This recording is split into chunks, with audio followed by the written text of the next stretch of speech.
Hello students तो हम last video में लिस्ट के बारे में पढ़ रहे थे।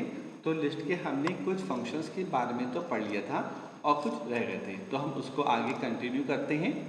तो अब हम यहाँ से स्टार्ट करते हैं इस जगह से। तो यहाँ से हमने इसको कॉपी किया और जो फाइल हमारी एक है उसके अंदर इसके हमें पेस्ट करके तब इसको रन कराते हैं। तो अब हम इसका आउटपुट देखते हैं स्टूडेंट्स।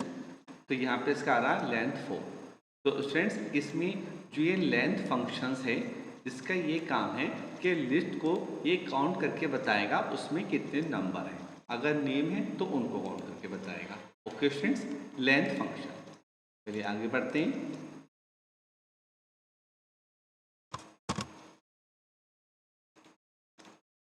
यहाँ पे हम इसको कॉपी पेस्ट कर लिया।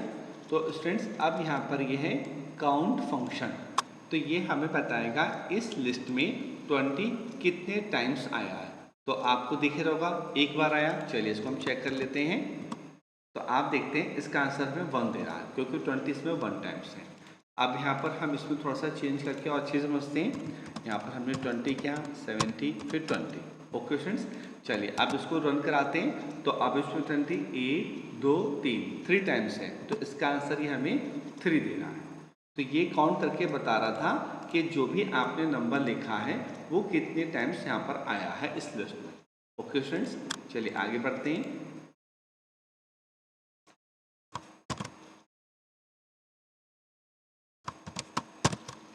अब स्टूडेंट्स यहाँ पर ये है अपेंड फंक्शन। तो अपेंड का मतलब होता है हमेशा लिस्ट के आगे उस एलिमेंट्स को जोड़ना।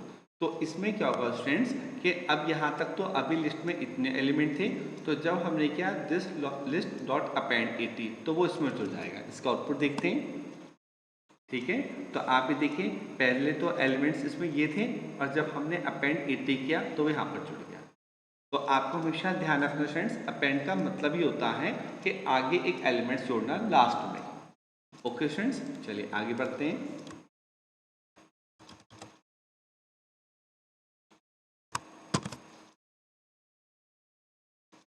यहाँ पर मैंने से पेस्ट किया। तो स्टूडेंट्स अब इसमें यहाँ पर ये है एक्सटेंड फंक्शन। तो एक्सटेंड फंक्शन का काम ये होता है कि पहले हमारी यहाँ पे एक लिस्ट थी x जिसमें ये नंबर स्टोर थे, हमने इसको डिस्प्ले करा दिया। वाई लिस्ट थी, इसमें ये वाले नंबर थे, उसको यहाँ डिस्प्ले करा दिया। अब हमने यहाँ पर लिखा x डॉट एक्सटेंड y। तो y लिस्ट के जो भी एलिमेंट्स थे वो x में जुड़ जाएंगे और फिर बाद में आफ्टर एक्सटेंडिंग हम देखते हैं कि उसका आउटपुट क्या आता है। तो आपको दिखाई देगा ये वाली लिस्ट तो x थी, ये y लिस्ट उसको हमने इसमें ऐड किया तो वो एलिमेंट्स इसमें जुड़ गए।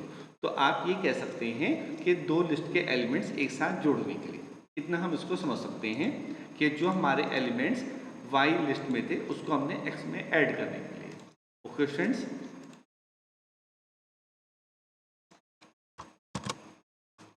चलिए अब यहाँ पर हम देखते हैं। तो इसमें फ्रेंड्स है यहाँ पर इंसर्ट फंक्शन।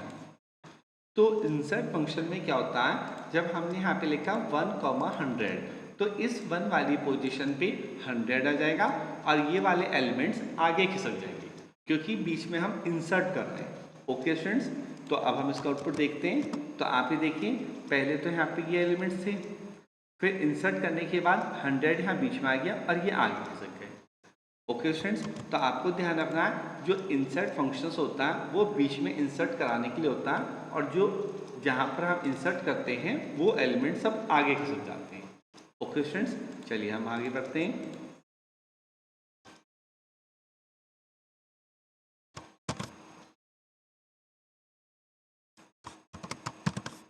अब स्टूडेंट्स यहाँ पर आता है रिमूव फंक्शन।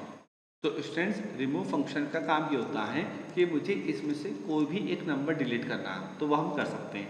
हमने लिख दिया यहाँ पर 20, तो यहाँ पर 20 को वो रिमूव कर देगा। ओके स्टूडेंट्स, चलिए इसका हम आउटपुट देखते हैं। तो आप देख सकते हैं पहले एलिमेंट्स ये थे, अब इसमें से हमने यहाँ पे इसको 20 को रिमूव कर दिया तो ये एलिमेंट्स बचे। ओके स्टूडेंट्स, चलिए आगे बढ़ते हैं।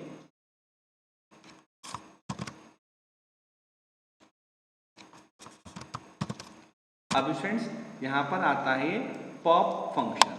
तो आपको हमेशा बात ध्यान रखनी है कि पॉप फंक्शन हमेशा सबसे लास्ट वाला जो एलिमेंट्स होता है उसको हटाता है। ठीक है स्टूडेंट्स, चलिए इसका आउटपुट देखते हैं।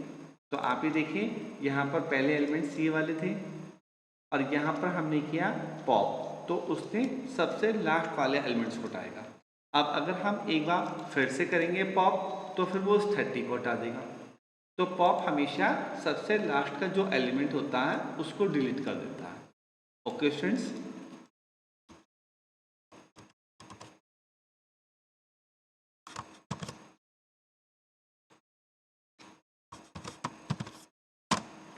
तो स्टूडेंट्स इसमें क्या होता है यहाँ पर डेल फंक्शन।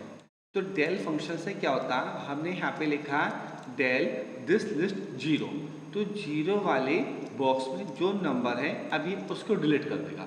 मतलब इसमें आप अपनी मर्जी से जिस बॉक्स का एलिमेंट डिलीट कराना चाहते हैं वो आप लिख सकते हैं। चलिए देखिए हम इसको रन कराते हैं। तो इसने क्या किया, 0 वाले बॉक्स में क्या था 10, उसको रिमूव कर दिया, डिलीट।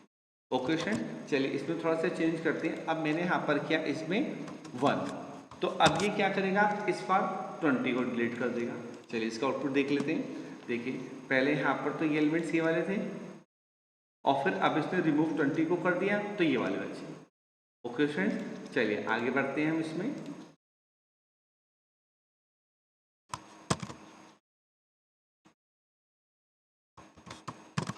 अब स्टूडेंट्स हमने यहाँ पे लिखा डेल दिस लिस्ट।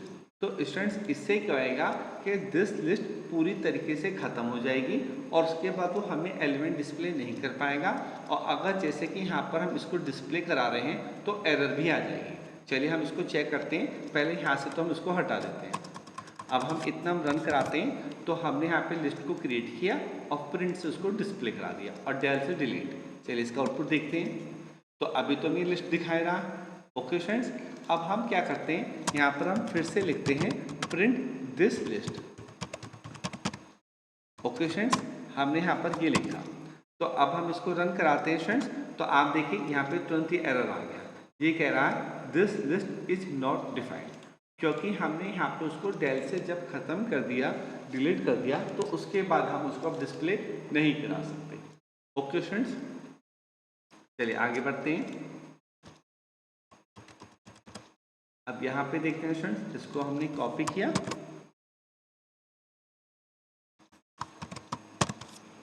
तो स्टूडेंट्स अब यहाँ पर है क्लियर फंक्शन।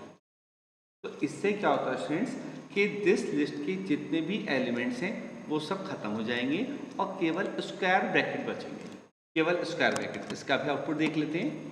तो आप देखिए इस तरीके से इसके यहाँ पर जो एलिमेंट थे वो सब क्लियर हो गए, सब डिलीट हो गए और केवल स्क्वायर ब्रैकेट बचा है।